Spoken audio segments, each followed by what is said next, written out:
No início, era o nada.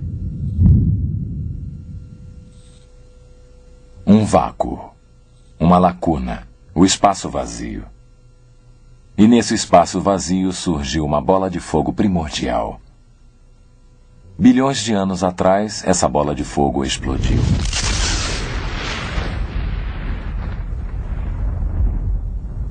Essa explosão gerou todo o espaço, energia, matéria. O universo se expandiu rapidamente, produzindo elétrons, neutrinos, fótons e quarks. Logo, essa energia começou a interagir, formando prótons e nêutrons. A matéria continuou colidindo e interagindo. Com o tempo, formaram-se os primeiros elementos simples. Esses elementos também colidiam à medida que o caldo primordial continuou a expandir-se. A evolução cósmica e de partículas continuou e estrelas começaram a agrupar-se, formando as primeiras galáxias. E então, há apenas 5 bilhões de anos, algo assombroso aconteceu. Do interior de uma nuvem de gás no braço espiralado da galáxia da Via Láctea, o nosso Sol se formou.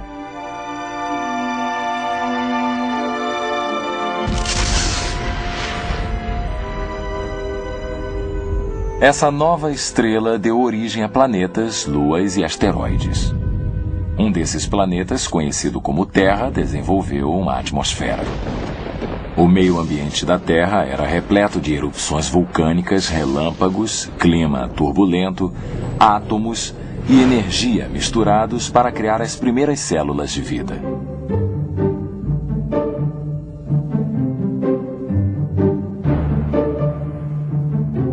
Então, através de milhões de anos de mutações e seleção natural, algas, águas vivas e turbelários apareceram. Com a continuidade da evolução, os peixes apareceram nos mares do planeta Terra. Alguns desses peixes evoluíram para anfíbios e, através da seleção natural, transformaram-se em répteis. Um segmento desses répteis tornou-se uma variedade de criaturas, incluindo os mamíferos. Alguns desses mamíferos tornaram-se primatas, e então, há apenas 600 mil anos, um grupo isolado desses primatas evoluiu para os primeiros ancestrais do homem. Esta é a nossa espantosa herança evolutiva. E a evolução continua hoje, à medida que avançamos para um destino ainda mais alto no universo.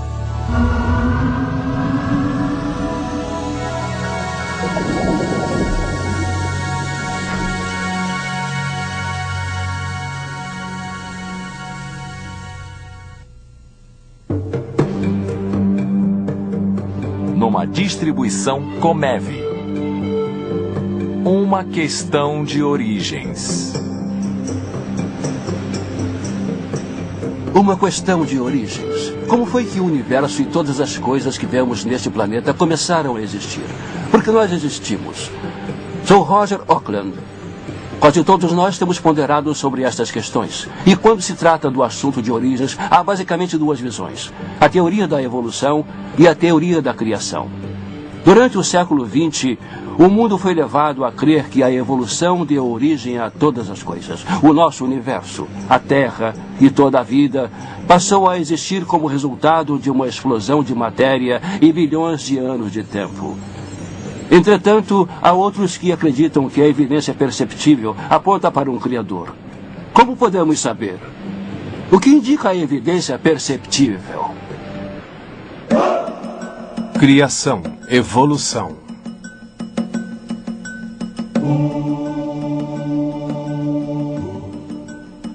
Concordância.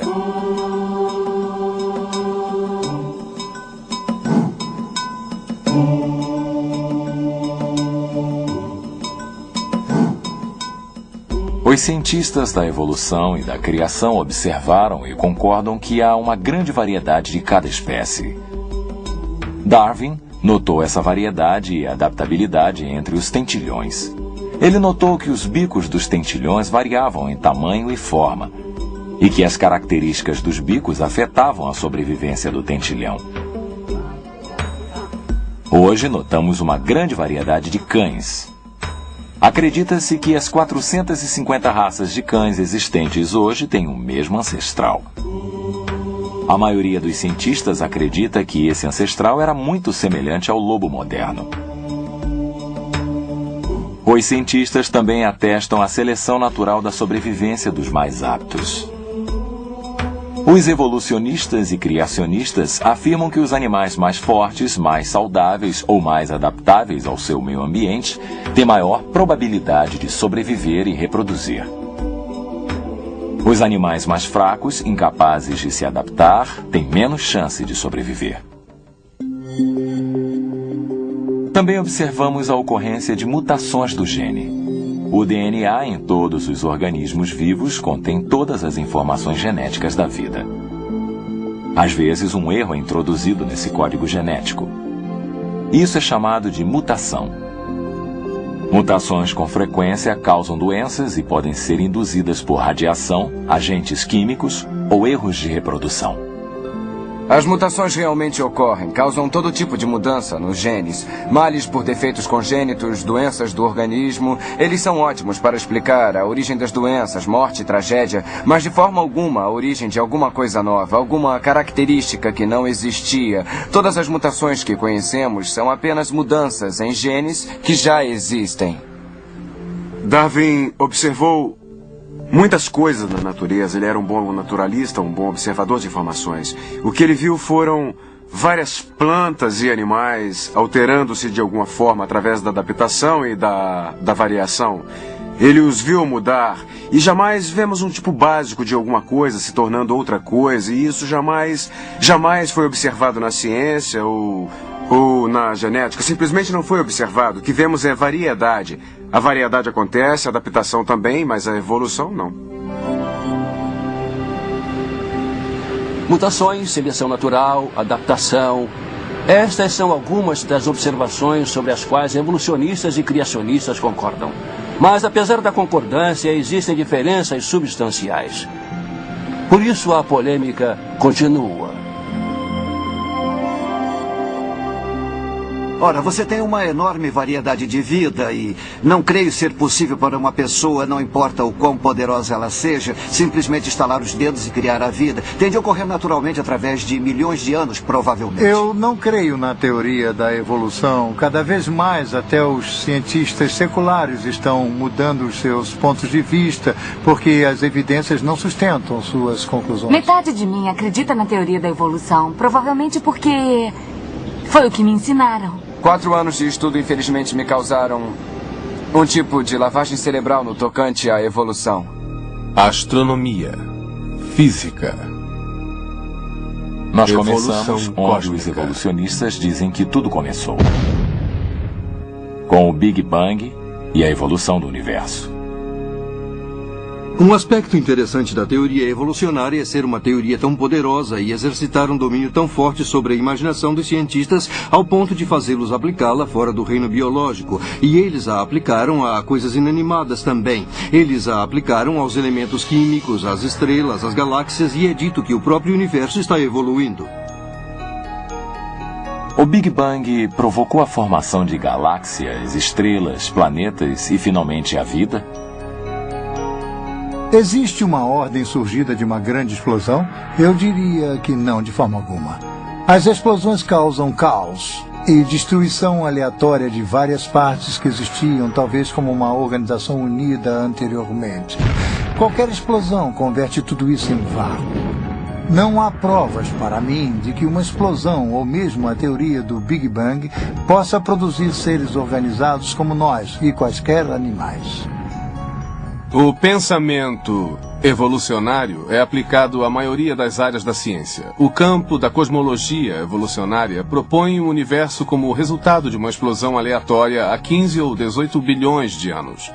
Não há exemplos, que eu tenha visto, onde uma explosão produz um aumento de ordem. Explosões são destrutivas. Elas causam degenerações espontâneas e não gerações espontâneas.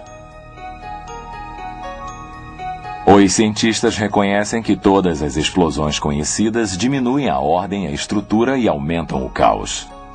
A ideia de que o cosmo evoluiu também viola a segunda lei da termodinâmica, conhecida como entropia.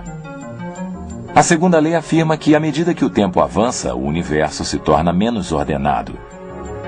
Com o tempo, todos os sistemas deixados por sua própria conta prosseguem na direção da ordem para a desordem.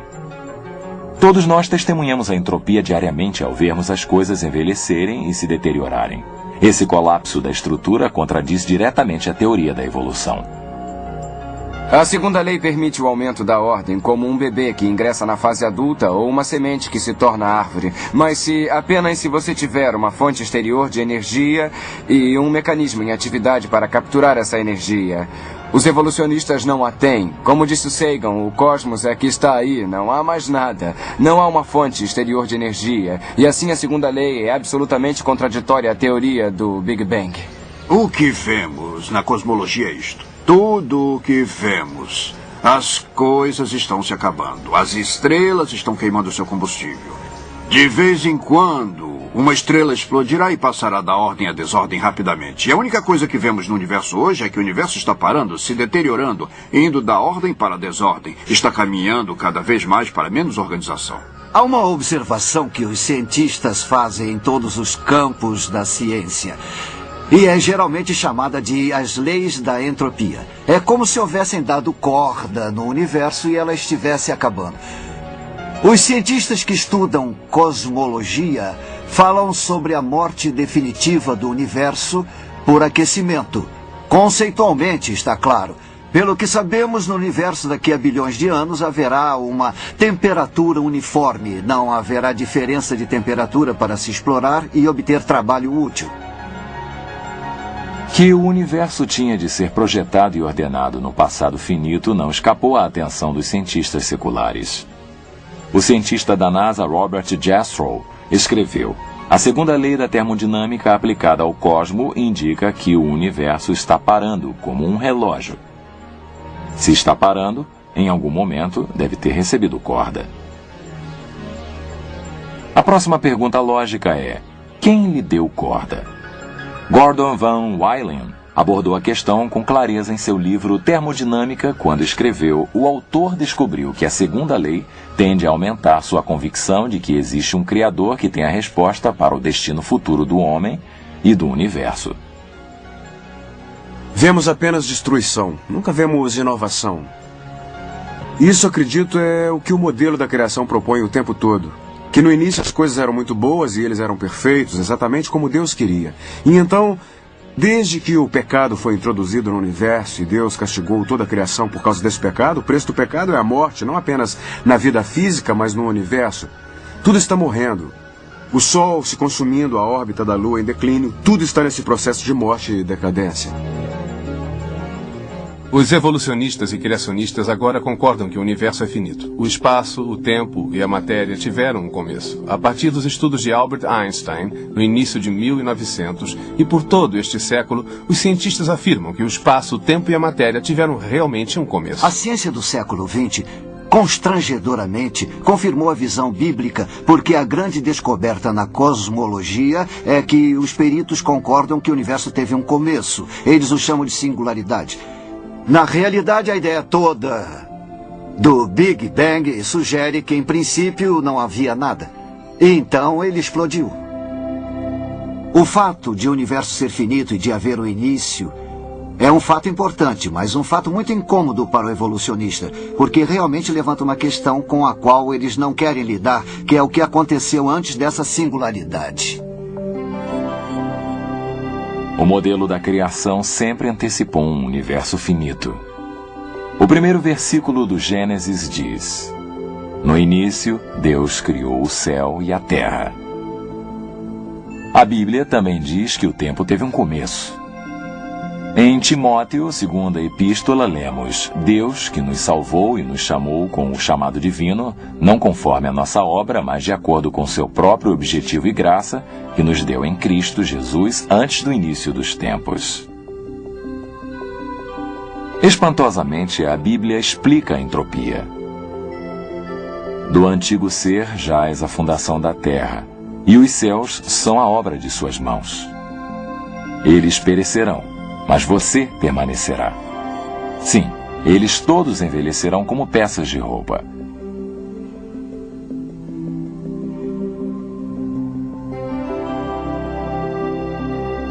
Se o universo não se originou de uma explosão, a única opção é que foi criado.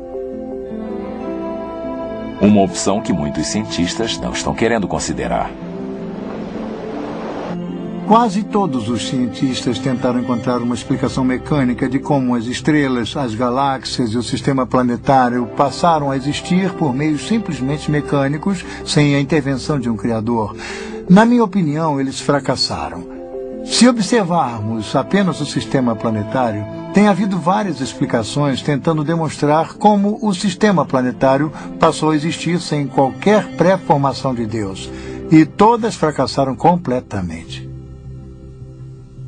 Muitas observações contradizem as teorias modernas sobre a evolução do sistema solar.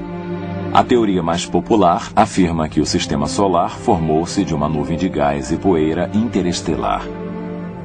Se o Sol, os planetas e as luas evoluíram do mesmo material, deveriam ter muitas semelhanças. Mas cada planeta é singular. Uma vez que 98% do Sol compõe-se de hidrogênio ou hélio, a Terra, Marte, Vênus e Mercúrio deveriam ter composição similar. Em vez disso, muito menos que 1% desses planetas tem hidrogênio ou hélio.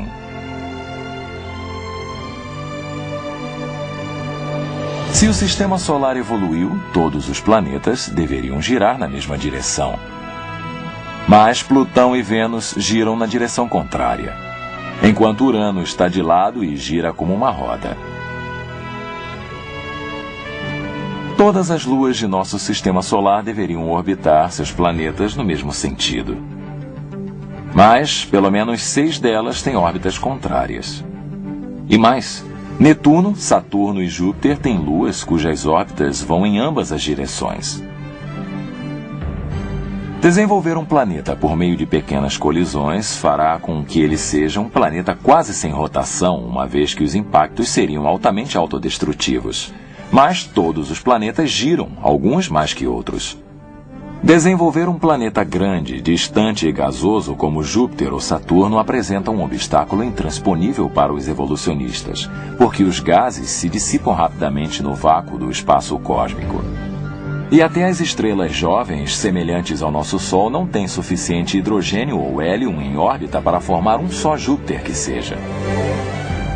Os cientistas não sabem responder por que 4 planetas têm anéis, ou por que cada planeta é singular. As teorias da origem das luas também são totalmente inadequadas.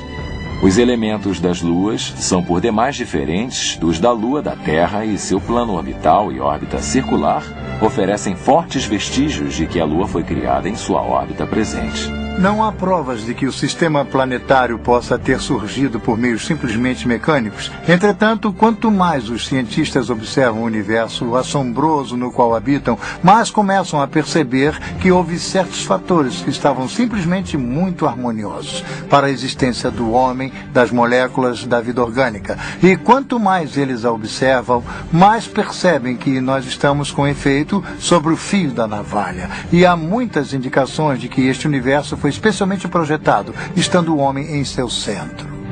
Se tentarmos copiar o universo tal qual o conhecemos, como tentamos construir um modelo matemático que reflita o que sabemos, rapidamente descobriremos que há milhares de parâmetros e relações que, se ajustados, um mínimo que seja, a vida seria impossível. Rapidamente descobriremos que se a Terra estivesse um pouco mais próxima, um pouco mais distante do Sol, seria quente ou fria demais. Se tratasse de uma velocidade diferente, se as massas fossem diferentes, haveria pouquíssima ou muitíssima atmosfera. Todos esses parâmetros envolvem um equilíbrio incrivelmente delicado. Assim chamaram a isto o princípio atrópico, significando como se tudo o que sabemos fosse habilidosamente projetado ou equilibrado para o homem. A Terra situa-se a uma distância muito específica do Sol. Eles calcularam que se estivéssemos apenas 5% mais perto, a água dos oceanos ferveria. Se estivéssemos apenas 1% mais distante, então os oceanos congelariam. E isso lhes dá uma ideia do tipo de lâmina sobre a qual estamos. A gravidade da superfície da Terra está exatamente onde deveria. Mais você teria demasiada pressão atmosférica, menos não teria atmosfera. A grossura da crosta é importante. O período de rotação da Terra, sua interação gravitacional com a Lua, estranhamente tem de ser exato. Tudo isso contribui para tornar a vida possível. Assim, eles o chamam de princípio atrófico, que coletivamente é um avassalador argumento para um projetista. Os cientistas não gostam de admitir isso porque um projetista implica em reconhecimento. Que a Terra estava harmonizada para a existência da vida não é surpresa para os cientistas da criação. A Bíblia declarou esse fato milhares de anos atrás. Em Isaías lemos: "Pois assim diz o Senhor que criou o céu, que foi Deus que deu forma à terra e a fez, que a estabeleceu, que não a criou em vão, que a formou para ser habitada." O físico e prêmio Nobel Arno Penzias declarou em 1992: "A astronomia nos leva a um único evento, um universo que foi criado do nada, com o delicadíssimo equilíbrio necessário para oferecer as exatas condições requeridas para permitir a vida, e com um plano realçado, alguém poderia dizer, plano sobrenatural." O astrônomo George Greenstein declarou em seu livro O Universo Simbiótico: "Ao pesquisar todas as evidências, persiste o pensamento de que algum agente sobrenatural deve estar envolvido.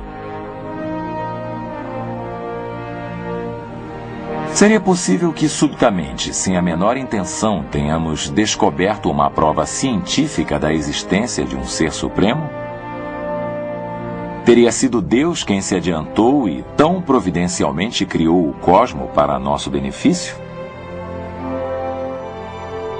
Quanto mais estudamos o cosmo, mais as palavras dos salmos soam verdadeiras.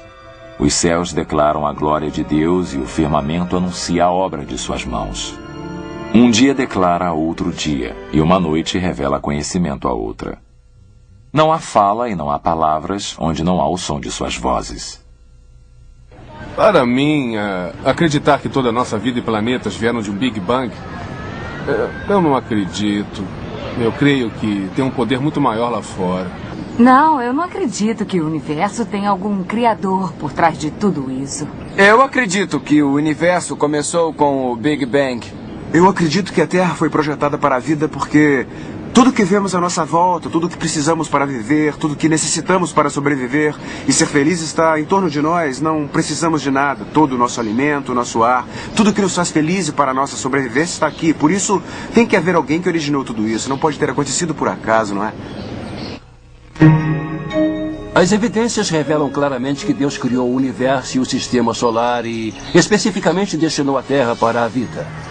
Todavia, muitos preferem confiar e acreditar no Big Bang do que confiar e acreditar no Deus da Bíblia. A seguir, examinaremos a possibilidade de a vida surgir de substâncias químicas espontaneamente.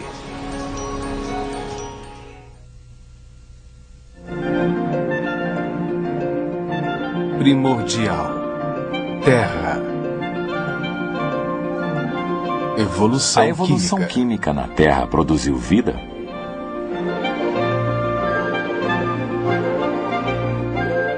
De acordo com o pensamento evolucionário, toda a vida, bactéria, peixes, plantas, animais e homem, originou-se de compostos químicos. Essa teoria de que a vida surgiu de substâncias químicas não vivas é chamada de geração espontânea.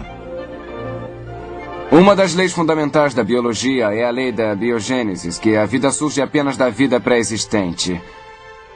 E, naturalmente, para um criacionista, isso certamente não é surpresa. A vida de Deus foi criada para multiplicar-se da sua própria espécie. Isso faz sentido para um criacionista. Mas para um evolucionista, houve um tempo no passado quando não havia vida alguma.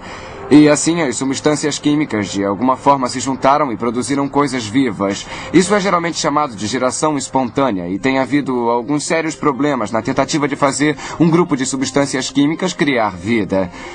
Alguns anos atrás, Stanley Miller conduziu um famoso experimento. Ele juntou materiais simples, um pouco de gás metano, amônia, vapor de água, atingindo-os com uma fagulha elétrica para simular um relâmpago na atmosfera da Terra milenar. E em apenas algumas semanas tinha aminoácidos, os blocos construtores da proteína. E foi alardeado quase como a criação de vida em um tubo de ensaio, e aquilo era o que usava quando lecionava a evolução. Mas dei uma olhada no restante das evidências. E havia 3 problemas com aquele experimento brilhante. 1, ele tinha o material inicial errado. 2, usou as condições erradas. E 3, os resultados foram errados. Fora isso, foi um experimento brilhante. O experimento de Miller simulou uma atmosfera de metano e amônia, gases que não poderiam ter estado presentes em grandes quantidades, porque a amônia se decomporia com a luz ultravioleta e o metano seria encontrado nos milenares sedimentos de argila. Mas não é assim. Miller também excluiu o oxigênio porque sabia que o oxigênio destruiria as mesmas moléculas que ele estava tentando produzir. Mas, cavando fundo, encontramos rochas oxidadas, sugerindo uma atmosfera rica em oxigênio. A Terra não tinha uma atmosfera reduzida. Digamos, uma atmosfera de metano, amônia e hidrogênio, que fora sugerida em um experimento de Stanley Miller. Nunca houve uma atmosfera assim. A geologia é bem clara. Há boas evidências de que a Terra sempre teve oxigênio em sua atmosfera. E isso impossibilitaria totalmente qualquer origem evolucionária de vida. Miller também usou as condições erradas. Ele usou uma fagulha elétrica para combinar as moléculas de gás. O problema é que a mesma fagulha que junta os aminoácidos também os separa e os destrói muito melhor que os cria. O problema era que as substâncias químicas colocadas juntas no frasco também seriam separadas pela mesma fagulha que as juntara. Miller sabia disso como bioquímico, e assim ele rodeou os gases, prendeu as moléculas que queria usando um conhecido experimento bioquímico. Mas isso era trapaça, porque... Você deveria dizer, foi assim que a vida surgiu antes que houvesse qualquer plano inteligente destinado a preservar essas moléculas das forças destruidoras, as condições erradas. Então, ele conseguiu os resultados errados. O principal produto do experimento de Miller era alcatrão, inconveniente para reações orgânicas. Quantidades de traços de vários aminoácidos que formam as proteínas em coisas vivas também foram produzidas. O problema é que o experimento de Miller produziu tanto aminoácidos canhotos quanto aminoácidos manidestros.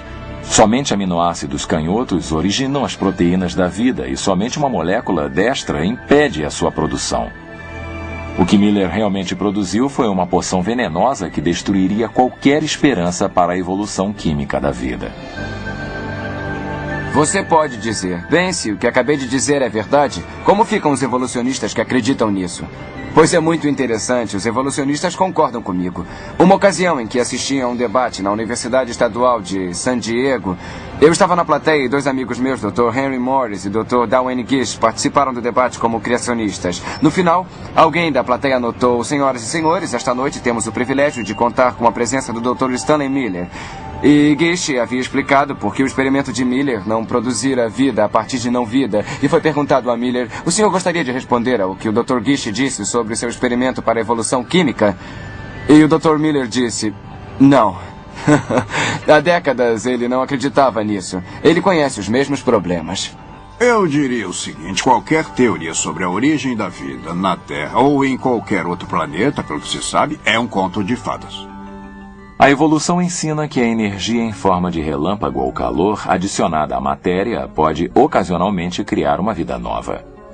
No entanto, toda a indústria alimentícia repousa no fato de que isso jamais acontecerá. Se examinarmos um vidro de creme de amendoim, ele contém matéria e foi exposto à luz e ao calor. Mas nunca encontraremos vida nova em seu interior, a menos que uma vida do exterior o contamine. Se a teoria da evolução fosse viável, então eu deveria, ocasionalmente, submetendo isto à energia, obter uma nova vida. Agora, se formos ao mercado e eu abrir este vidro de creme de amendoim, talvez nem sempre, mas em algumas ocasiões, poderei encontrar uma nova vida em seu interior. Então, quando abrimos o vidro de creme de amendoim e olhamos lá dentro, não há vida nova. E vocês não ficam contentes? Porque vocês podem até achar graça, mas espero que não se esqueçam disto, porque você e eu conduzimos coletivamente mais de 1 bilhão de experimentos a cada ano. E temos feito isso virtualmente há 100 anos, sem jamais encontrarmos uma nova vida. Na verdade, a indústria alimentícia do mundo depende do fato de não haver evolução. O caso da evolução química apenas enfraquece quando consideramos que longas cadeias de aminoácidos, todas exatamente na posição correta, são requeridas para formar as proteínas da vida. Pior ainda, os aminoácidos não se juntam naturalmente para formar proteínas. Ao contrário, tendem a separar-se. As proteínas podem ter 2 ou 3 mil aminoácidos, um longo complexo de substâncias químicas, e são como um programa de computador. Cada aminoácido tem de estar exatamente na posição correta. Se um deles estiver errado, aquela proteína é inútil, como ocorre com um programa de computador. As improbabilidades contidas no darwinismo existem desde o começo. Mesmo antes do início da vida, como surgiu a primeira molécula da proteína? E tem havido muito trabalho para investigar a sua probabilidade, tanto dos que usam a teoria da informação, quanto pelos biólogos moleculares em experimentar as proteínas para ver se podem ou não ser feitas em pedaços e reunidas. E o trabalho dos dois grupos descobriu que a probabilidade de ser impossível a proteína do tamanho encontrado no corpo humano aparecer por acaso é imensa. Eu acho que seria uma coisa possível se você tivesse a eternidade à sua disposição. Mas o darwinismo não tem a eternidade à disposição deles.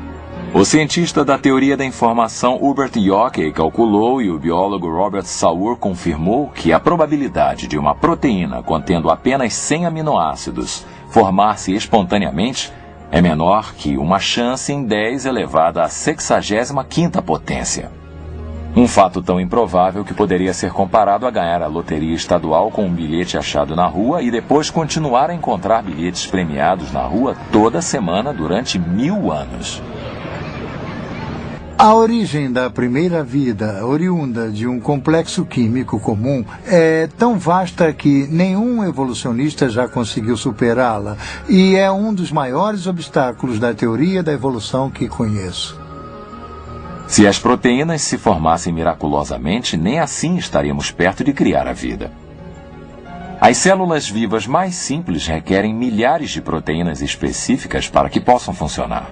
Vários cientistas já tentaram calcular a probabilidade do surgimento da vida por acaso. Sir Fred Hoyle, matemático inglês, usando um supercomputador e a ajuda de estudantes graduados, estimou somente a origem das proteínas de uma ameba, 2.000 delas surgindo por um acaso.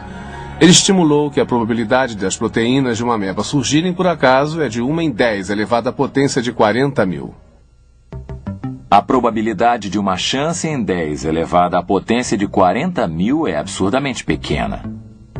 Para ilustrar o exemplo, considere que a probabilidade de apanhar um átomo específico no universo é de 1 em 10 elevada à 80ª potência. Depois de fazer esse cálculo, o matemático inglês Sir Frederick Hoyle disse: a probabilidade da formação de vida oriunda de matéria inanimada é de 1 a um número com 40.000 nadas atrás dele. É o suficiente para enterrar Darwin e toda a teoria da evolução. Não houve o caldo primordial neste planeta nem em qualquer outro. E se a vida não teve início ao acaso, então deve ter sido produto de uma inteligência intencionada.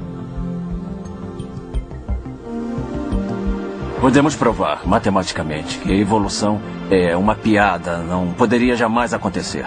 Richard Dawkins, por exemplo, um dos principais evolucionistas, em seu livro The Blind Watchmaker, ele reconhece que que o núcleo de cada célula, vegetal, animal ou humana, tem um banco de dados maior que o conjunto de 30 volumes da Enciclopédia Britânica.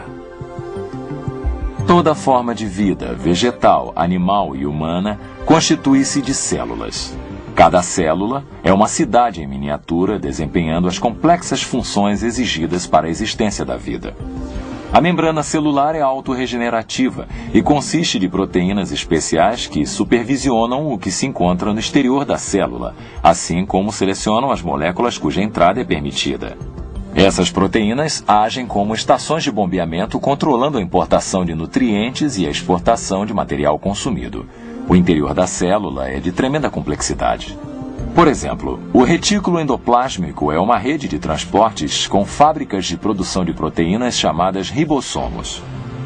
Os ribossomos produzem muitos tipos de proteínas específicas, enquanto que o retículo endoplásmico os canaliza para locações precisas.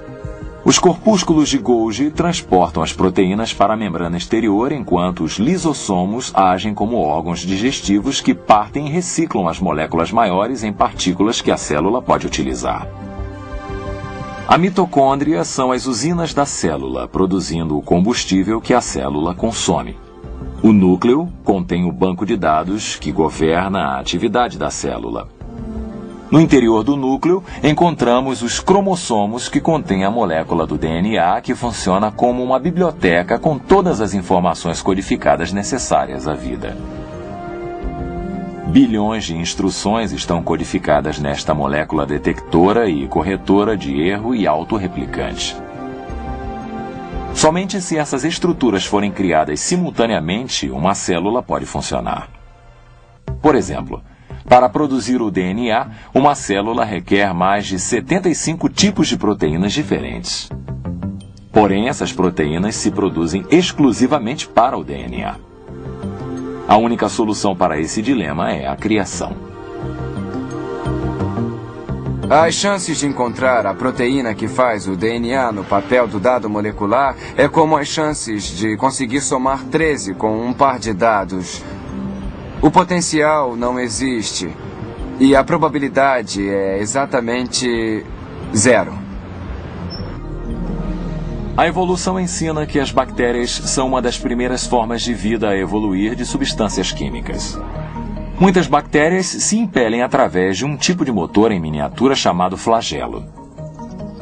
Esses motores extremamente eficientes e reversíveis têm uma rotação de até 100.000 revoluções por minuto. O motor bactério é semelhante a um motor elétrico. Ele tem um filamento que age como hélice, uma junta universal, um estator, um rotor e um eixo de engrenagem com buchas. Cada parte do motor deve funcionar ou as bactérias morrerão. Uma vez que as bactérias podem dar partida, parar e mudar de direção e de velocidade, devem ter sensores sofisticados, marchas e mecanismos de controle. Tudo isso é extremamente miniaturizado. 8 milhões desses motores caberiam na área de corte transversal de um fio de cabelo humano. Embora as bactérias sejam pequenas, não são simples. Eu acredito que o elo mais frágil da teoria da evolução é a ideia da origem da vida a partir de substâncias químicas não vivas. É provavelmente mais fácil partir de uma célula para uma pessoa do que a partir de uma substância química para a vida, e a diferença é incrivelmente grande. Eu estou convencido de que a vida é tão complicada, tão complexa, tão intrincadamente construída que, onde quer que exista vida, Deus a criou, não poderia ter surgido por processo natural. A vida vem do Criador. E esse Criador nos diz que criou a vida aqui na Terra. Aqui nós a vemos tão complexa que só pode ter sido criada por Deus. Creio que o homem evolui até onde estamos hoje a partir de organismos de célula única com base na teoria de Darwin e da seleção natural. Não creio que tenha havido qualquer tipo de intervenção divina. Creio que a evolução é uma teoria comprovada. Não creio em uma ordem superior. Justamente devido ao fato de jamais ter visto uma prova ou uma evidência concreta de sua existência, até que alguém me mostre. Ali está.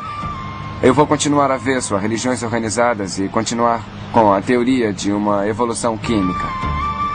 Nenhuma vida é simples, e toda vida demonstra o trabalho de um criador. Os cientistas sabem disso, porém muitos acreditam em evolução química, em vez de atribuí-la ao Deus Criador da Bíblia. Em seguida, examinaremos a visão evolucionária de uma vida simples que evolui para uma vida complexa.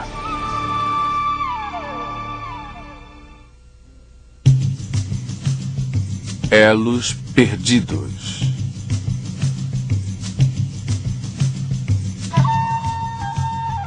Supondo que a vida apareceu miraculosamente na Terra, é possível que uma única célula viva tenha evoluído e se transformado em todas as plantas e animais complexos que vemos hoje? A ideia de Darwin era que todas as coisas vivas sobre a Terra, eventualmente poderiam ter um mesmo ancestral. Os darwinistas acreditam que toda a vida e todas as espécies da Terra evoluíram pelo processo de mutação genética espontânea, que vem a ser uma mudança espontânea no DNA, o programa de todas as coisas vivas combinado à seleção natural ou à sobrevivência do mais apto. O mais extraordinário é que, embora a teoria tenha sido muito bem aceita universalmente por mais de um século, não há nenhuma evidência direta para sustentá-la. Darwin fez muito alarde pelo fato de existir vários tamanhos de tentilhões, aves pequenas, grandes, médias. Ele fez muito alarde pelo fato de haver tentilhões de bicos grandes, bicos largos, bicos longos e bicos finos. E Darwin supôs que esses bicos eram prova da evolução. Na verdade, esses bicos foram resultado de uma variação genética que já existia na população. Se você pegar 2 tentilhões médios com bicos de tamanho médio e acasalá-los, terá alguns tentilhões com bicos pequenos e alguns com bicos maiores. Com o tempo, à medida que esses tentilhões se espalham pelos diversos ambientes, certos bicos pelo tamanho serão favorecidos em certos ambientes, e assim se tornarão a forma predominante. Mas a questão é, a capacidade de produzir os bicos pequenos, os bicos médios e os bicos grandes já existia na população de tentilhões de Galápagos, e foi simplesmente a diferença ambiental que permitiu sua expressão. Não foi a criação de nenhuma informação nova e singular, com certeza. O problema é que todos esses tentilhões reproduzem-se entre si, e isso, na biologia, é um teste para a espécie. 2 criaturas que podem acasalar-se e produzir filhotes vivos e férteis são consideradas pertencentes à mesma espécie, e em toda a Galápagos os tentilhões preenchem esse critério, por isso não há muitas espécies. Se a evolução fosse verdade, não estaríamos preocupados com a extinção das espécies. Haveria novas sendo criadas. Não temos novas espécies, temos deterioração. Temos todo tipo de espécies que não existem mais. Charles Darwin teorizava que, com tempo suficiente, um tipo de animal poderia evoluir para outro. Essa é a base da árvore da vida evolucionária ensinada em biologia. Porém, o próprio Darwin reconhecia a falta de fósseis transacionais nas camadas de rocha. Darwin escreveu: ligações intermediárias? A geologia certamente não revela qualquer corrente orgânica tão minuciosamente formada, e isso talvez seja a mais óbvia e séria objeção que pode ser feita à teoria. O principal problema do darwinismo é encontrar provas físicas. Onde você procuraria essas provas? Obviamente nas rochas, nos registros rochosos, nos registros fósseis. Os fósseis têm sido colecionados há centenas de anos, há séculos. Existem bilhões de fósseis em todas as universidades e todos os museus do mundo. Mas não há espécies intermediárias. Você olha para uma camada e encontra um tipo de fóssil, olha para a camada acima de você e acha um tipo de fóssil diferente. O que não se encontra é uma mudança gradual. Uma das maiores provas da criação é encontrada no registro fóssil. Por exemplo, nas chamadas rochas cambrianas, encontramos fósseis de uma grande variedade de invertebrados muito complexos: mariscos, lesmas, águas-vivas, vermes, braquiópodes, trilobitas e vários outros invertebrados muito complexos. Mas em lugar algum da face da Terra, alguém encontrou um fóssil ancestral de um único desses invertebrados. Esse fato sozinho derruba a teoria da evolução. Os evolucionistas afirmam que esses invertebrados, por sua vez, transformaram-se em vertebrados, como os peixes. Entretanto, nos últimos 150 anos, os cientistas desenterraram bilhões de fósseis de invertebrados e vertebrados sem encontrar uma única forma transicional. Toda a espécie principal de peixes que conhecemos parece totalmente formado. Nenhum traço de ancestrais e certamente nenhum traço de formas transicionais ligando essas espécies de peixes a outras. Esse fato é conhecido, os evolucionistas sabem. O fato de não termos ancestrais para os peixes, os vertebrados, e não termos ancestrais para os invertebrados, significa que não temos ancestrais. E a evolução é impossível. Um estudo do registro geológico confirma que os principais grupos de animais aparecem subitamente e totalmente formados. Por exemplo, no mundo dos insetos, há uma enorme variedade e complexidade. Mas os evolucionistas não oferecem nenhuma prova conclusiva de quaisquer insetos que se desenvolveram de um ancestral comum. O mesmo problema existe para a grande variedade de anfíbios, répteis e mamíferos. A árvore da vida evolucionária não tem tronco nem galhos. Assim sendo, todos os intermediários sugeridos são mera especulação. Às vezes, os darwinistas apresentam exemplos do que dizem ser transições. Por exemplo, suponho que o exemplo mais conhecido é o Archaeopteryx, que parece ser metade dinossauro e metade pássaro. O problema é que quando você analisa os dinossauros que poderiam ter se desenvolvido da sua descoberta, nenhum deles tinha um osso da clavícula. E os pássaros têm um osso peitoral emborcado sustentando os músculos peitorais, o que permite que batam as asas. Foi afirmado no passado que o Archaeopteryx nada mais era do que um réptil emplumado. Bem, eu jamais vi um réptil cheio de penas, no qual você dá um chute e ele sai voando. Não. O Archaeopteryx voava, tinha asas, não era um réptil emplumado. Aliás, eu tenho um artigo publicado em março de 96 no Journal of Vertebrate Paleontology. O autor diz o seguinte: as características aviculares do crânio demonstram que o Archaeopteryx é uma ave e não um arqueossauro emplumado não avicular. O elo perdido mais importante naturalmente é aquele que falta entre o ancestral similar ao macaco e o homem. Esse é o elo perdido no qual a maioria está interessada, é o que achamos. Se você der ouvido aos darwinistas, vai pensar que achamos montes deles. Na verdade, a prova não existe mesmo. Todos os fósseis encontrados foram classificados e reclassificados como homem ou macaco, e até agora o elo perdido continua perdido. Eu venho investigando o chamado elo perdido entre o homem e o macaco há muitos anos. E descobri que cada um deles simplesmente não é nenhum elo. Por exemplo, Australopithecus, o esqueleto de Luti. Ele realmente consiste somente em 40% de esqueleto de um macaco não muito grande. E não há prova alguma de que andasse ereto em nenhum dos ossos desse esqueleto que encontraram. O interessante é que Lucy é mostrada como sendo distintamente humana. Ela tem postura ereta, tem mãos humanas, pés humanos. Não tenho certeza onde exatamente os restauradores conseguiram essa informação, porque se examinarem o documento de Randall e Sussman descrevendo a espécie a qual Lucy pertence, eles dizem que ela tinha mãos e pés longos e encurvados, ainda mais longos e encurvados que os de um chimpanzé. Vários anatomistas eminentes chegaram à conclusão de que o Australopithecus, o gênero ao qual Lucy pertence, era simplesmente um macaco extinto e nada tinha a ver com os humanos. Se analisarmos os chamados elos perdidos, encontraremos um rastro de fraudes, decepções e especulações. Por exemplo, o homem de Nebraska foi reconstruído com toda a família a partir de um ente de porco. O homem de Piltdown é agora mundialmente conhecido como uma fraude deliberada, consistindo de um maxilar de macaco e um crânio humano adulterados para parecerem velhos. Os de Neandertal eram pessoas comuns, algumas sofrendo de artrite, raquitismo ou sífilis. Ramapithecus, Gigantopithecus e Zinjanthropus eram apenas macacos, enquanto que o homem de Heidelberg e o de Cro-Magnon eram completamente humanos. Apesar das afirmativas ilusórias dos evolucionistas, o elo perdido continua perdido. Uma das coisas mais engraçadas que se ouve hoje em dia é que o DNA do homem e dos chimpanzés são 98,3% idênticos.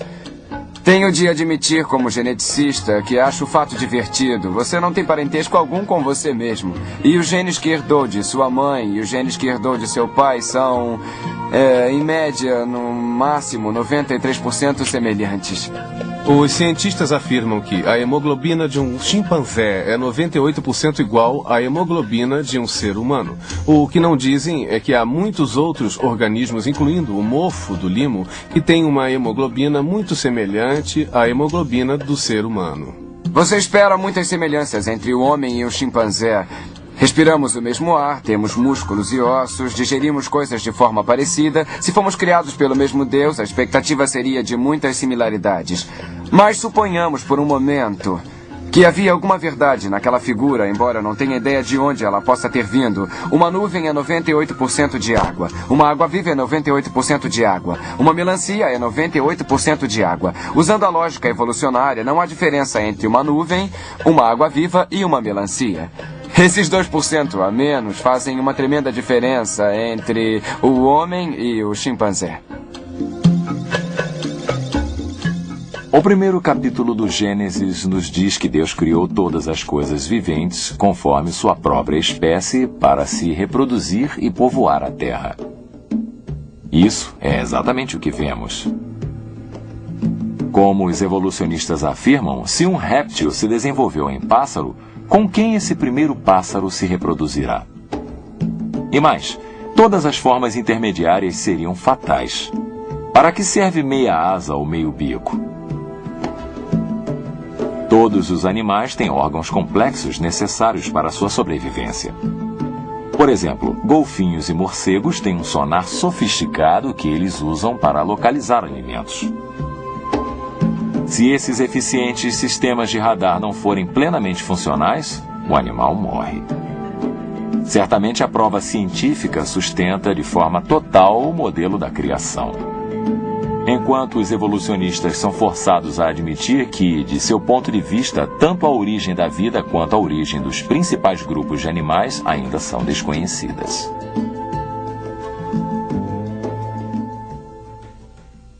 A complexa estrutura do nosso corpo talvez não tenha se originado da evolução. Talvez tenha...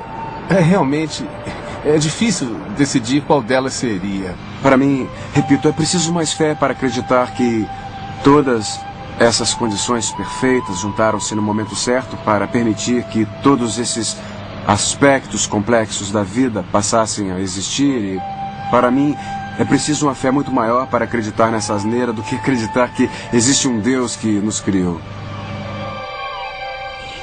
Os evolucionistas tentam desesperadamente sustentar uma teoria fracassada em vez de reconhecer o Deus criador da Bíblia. Apesar disso, as provas continuam a aumentar para sustentar o modelo da criação. Mas como saberemos se o Deus da Bíblia é o criador? As provas científicas deste século provaram que o espaço, o tempo e a matéria são finitos. E nos dizem que o Criador certamente é um ser que independe de espaço e tempo. Só a Bíblia ensina a noção de um universo finito e um Criador que é totalmente transcendente, ou seja, ele é independente do espaço e tempo, mas pode agir dentro do nosso domínio de tempo e espaço. Nenhum outro livro sagrado sobre a Terra fala de tal Criador. Se você analisar outros livros religiosos, todos presentes, presume-se um universo tridimensional e um Deus tridimensional. Isso é espantoso quando você percebe que só a Bíblia tem como distinção uma apresentação transcendente. Durante anos, os astrônomos acreditaram haver em torno de 6.000 estrelas. A ciência da astronomia sustentou esse número até a chegada de Galileu com seu telescópio. E de súbito, a ciência percebeu que as estrelas do céu eram inumeráveis. Bilhões de galáxias, bilhões de estrelas nessas galáxias, inumeráveis, assim como Deus disse a Abraão, voltando ao Gênesis, o primeiro livro da Bíblia.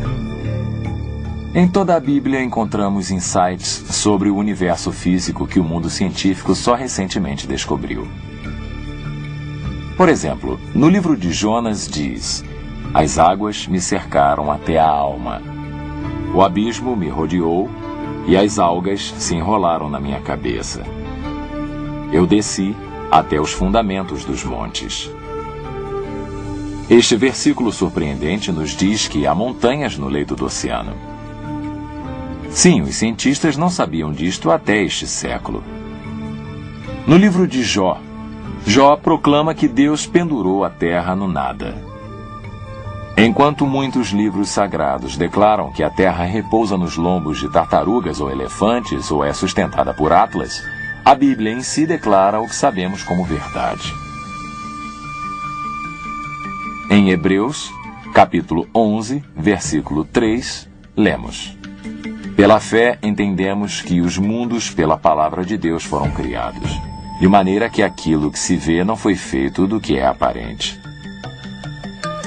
Só recentemente os cientistas descobriram que tudo no universo é feito de partículas subatômicas, que são invisíveis a olho nu. Certamente esses autores foram inspirados no Criador do universo. Muitos outros insights científicos foram revelados na Bíblia séculos antes de serem descobertos pelo homem. Por exemplo, a fissão atômica, as correntes oceânicas, o ciclo hidrológico, a corrente de jato, os dinossauros e as estrelas inumeráveis. Sabemos que quando Colombo fez sua viagem para descobrir a Índia e aportou na América, houve um imenso temor de que chegasse à beira da terra e caísse de repente no nada. E, no entanto, ele tivesse lido a Bíblia, saberia que Isaías falou sobre a rotação da terra e que a terra é em verdade redonda. Desafio qualquer pessoa a encontrar erros científicos. Na Bíblia, não há nenhum. Para mim é fascinante que quanto mais se aprende as Escrituras, mais se conhece a ciência contemporânea. Você descobre que a Bíblia a antecipou. Como cristãos, podemos acreditar ao mesmo tempo na criação e nas leis da ciência. E como cientista, eu prefiro muito mais acreditar na teoria que se encaixa nas provas que realmente podemos ver. Sempre ao estudarmos, ao observarmos, nós percebemos que a ciência sustenta a palavra de Deus. Eu desafio aqueles que declaram ser a Bíblia cheia de mitos para investigar por si só, com a mente aberta. E eu sei que descobrirão a verdade. Uma questão de origens. Analisamos as evidências. Agora depende de você, como indivíduo, fazer uma opção. Na carta aos Romanos, capítulo 1, a Bíblia nos diz que a evidência da criação de Deus é tão óbvia pelas coisas que Deus fez, que se você rejeitar essas evidências, não haverá uma desculpa. Em Colossenses, capítulo 1, a Bíblia nos diz quem é o Criador. Não apenas criou Ele todas as coisas, mas nos redimiu de nossos pecados através de sua morte na cruz do Calvário. O Criador é Jesus Cristo. Você reconhece que foi criado? Você reconhece que foi separado do Criador Jesus Cristo? Devido aos seus pecados? Você o aceita? Quem Ele é e o que fez? Quem você é e o que fez? É a melhor escolha que você poderia fazer para a eternidade.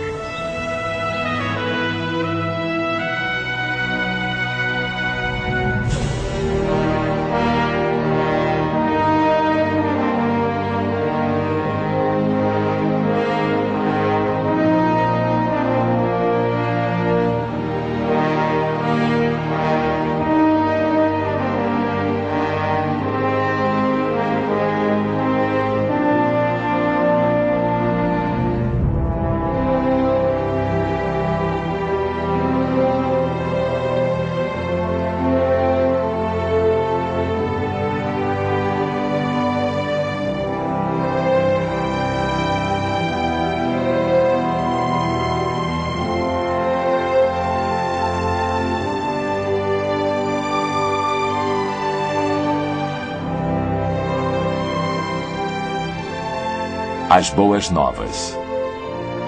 A Bíblia nos diz que todos pecaram, não alcançando a glória de Deus, e que o castigo para o pecado é a morte, que é estar separado eternamente de Deus em um lugar chamado inferno.